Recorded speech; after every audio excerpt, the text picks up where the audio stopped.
क्या ईरान पर हमला सिर्फ परमाणु खतरे को खत्म करने के लिए किया गया या इसके पीछे तेल की वैश्विक रणनीति का बड़ा खेल छिपा है? पश्चिम एशिया में बढ़ते तनाव के बीच कच्चे तेल की कीमतें उछल रही हैं और दुनिया की नजर हॉर्मुज स्ट्रेट पर टिकी है।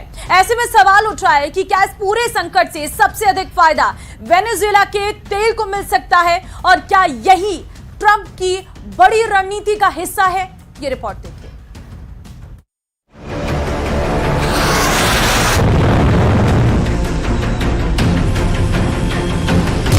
क्या मिडिल ईस्ट में तेल के लिए हुआ सारा खेल? क्या वेनेजुएला के तेल को दुनिया भर में चलाना चाहते हैं ट्रंप? अमेरिका और इजराइल ने 28 फरवरी को ईरान पर हमले की वजह न्यूक्लियर खतरा और अयतुल्ला खामनेई की सत्ता को बताया, लेकिन विशेषज्ञ मानते हैं कि इस संघर्ष का एक बड़ा पहलू वैश्विक तेल बाजार से भी जुड़ा हुआ हो सकता है। ईरान संकट के बाद कच्चे तेल की कीमतों में जबरदस्त उछाल आया है। अंतर्राष्ट्रीय बाजार में तेल के दाम $100 प्रति बैरल तक पहुंच गए हैं। इसकी बड़ी वजह हॉर्मुज स्ट्रेट से गुजरने वाली तेल आपूर्ति पर मंडराता खतरा है। अगर संघर्ष लंबा खींचा तो फिर न सिर्फ ईरान बल्कि सऊदी अरब, इराक और यूएई जैसे प्रमुख तेल निर्यातकों की सप्लाई भी प्रभावित हो सकती है।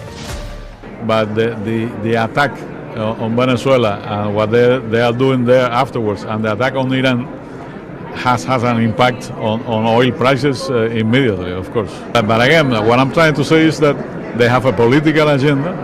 They want to make an impact on the whole world.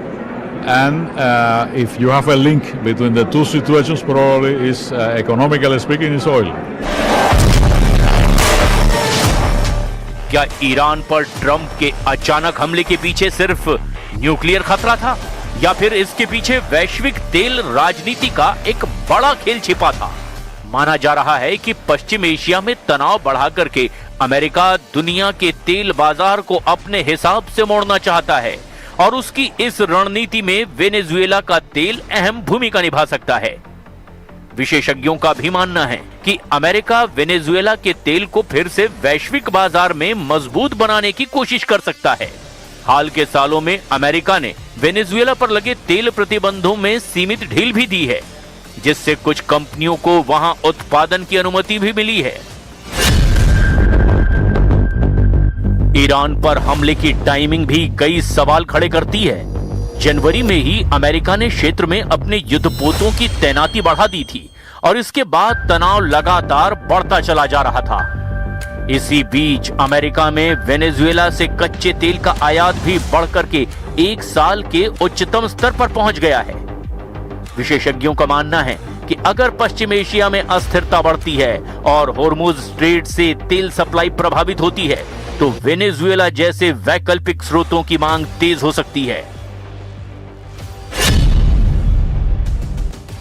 America की कई रिफाइनरीज पहले से ही वेनेजुएला के भारी और गाढ़े कच्चे तेल को तेजी से खरीद रही है, क्योंकि इन कंपनियों की रिफाइनिंग क्षमता इसी प्रकार के तेल के लिए बनाई गई है।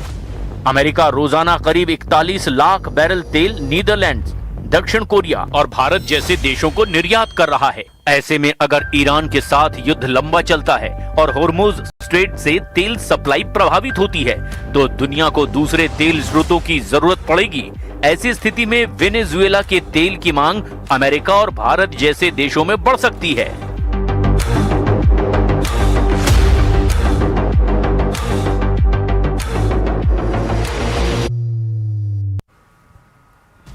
कुवैत पर ईरान का बड़ा ड्रोन अटैक देखने को मिल रहा है। ईरान ने यूएस बेस पर ड्रोन से हमला किया है। कुवैत ने ईरान के कई ड्रोन मार गिराए हैं। बड़ी खबर आपको दे रहे हैं, कुवैत पर ईरान का बड़ा ड्रोन अटैक देखने को मिला।